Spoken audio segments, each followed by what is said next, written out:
Hey, alumni friends, welcome to another North Hennepin Community College Alumni Coffee Break.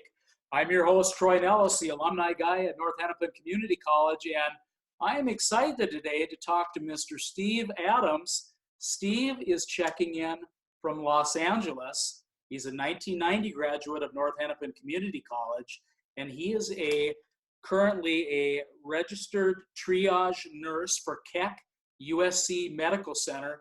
Steve, I am excited to have you here today. Welcome. Oh, greetings from rainy LA. Glad to join you. Wow, Los Angeles, that is absolutely incredible. But we're going to start first. How did you become interested in the North Hennepin Community College nursing program? Well, as a kid, I had had a strong interest in getting into healthcare in one way or another. I had finished a 4-year stint in the Air Force where I was a medic at Randolph Air Force Base in San Antonio, Texas. And I got out in 1988. I was married, had a small child, and I really thought that getting into nursing, I thought that it was a career that was going to open up.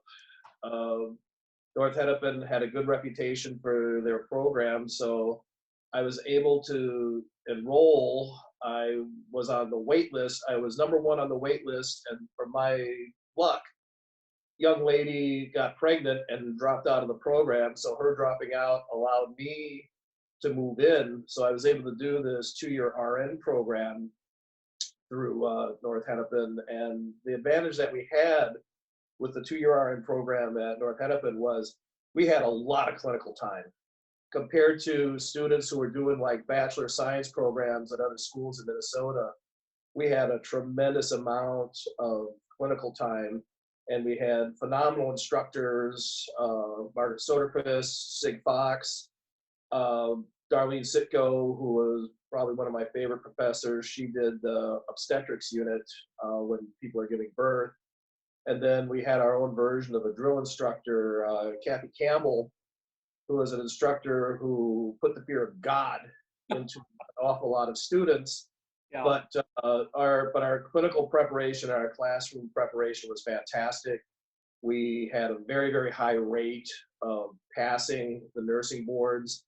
And also, too, at a time when there was only 3% of nurses in the U.S. were men, out of 50 students that were in my class, we actually had about 7 or 8 guys, which at that time frame was a really, really high percentage. So there were a few of us that got on board, and I had a great study group, Pete Florine and Len Robinson.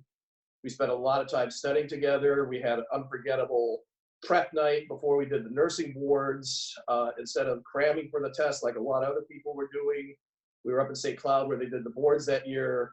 We went to a movie. We had a really nice meal, so we were nice and relaxed, and we all passed our nursing boards on the first go. So it was a very intense relationship you have with your fellow classmates when you're going to nursing school, because you're under so much stress because the academic expectations are so high. So I had phenomenal preparation for my 2 years at North Hennepin. Oh, that's wonderful. And, lots of challenges back then. And now, there are challenges now for you working in Los Angeles. Share with our audience some of those. Well, it was not a plan to come out here to Los Angeles. It was a total fluke. My wife had had a car accident 10 years ago, and the thought of her not being able to work with the cold Minnesota winter fast approaching, I actually ended up working as a travel nurse to be in better climate. So I worked in Dallas for 9 months. I worked in Delaware for 3 months. And then through a different agency, I worked on the Navajo Reservation in New Mexico. While I was in New Mexico, somebody from Children's Hospital Los Angeles approached me about a job. So I took the job. And then when I came here to Los Angeles, the biggest challenge in coming out here, you're so used to not as diverse a population in the Twin Cities, although that's changing rapidly in the last 10 to 15 years. But here in LA, when I was working at Children's Hospital, easily 75–80% of our kiddos, their families were Latino, and a lot of times they didn't speak English. I had to seriously up my Spanish game in moving out here. So not only working as a nurse, but I had to learn more about working with Latino clients, work on my Spanish. I would watch the Spanish language news. And then as far as learning language, there's no substitute for just practice. You just have to, listen. You realize you're going to make mistakes when you say things, but ultimately you just have to, like a bungee jump, you just go feet first. You just got to go for it. So now my Spanish level, which I considered sports bar level when I first moved here 8 years ago, now my Spanish is pretty conversational. I can get by pretty well. Can't do a philosophical discussion in it, but I can talk current events, and I can do a pretty good job of assessing my patients in Spanish now. Wow. And your career, Steve, it's an inspiration. I mean, through this whole interview, you've talked about all of these different challenges and how you've risen to meet them, and sounds like with just phenomenal success. I think that's an inspiration for alums in the nursing program, even today. The thing when you go through the crucible of nursing school, if you can get through that, I can tell you that I worked a lot harder and I stressed a lot more for my 2-year at North Hennepin than I ever did for my 4-year degree in French that I had at Wartburg College. It was much more stressful. So it was good preparation for the career field. Absolutely. So that sets it up great for our last question. What is the best thing, Steve, about being a nurse? Well, aside from the world peace answer that a lot of people say is, well, I like to help people. I mean, that's a given. You want to help people. But the thing that I think that's wonderful in working as a nurse, it's such a varied career field. And for every type of personality, if you're an adrenaline junkie, you've got the emergency room, you've got flight medicine. There are nurses who also work as paramedics.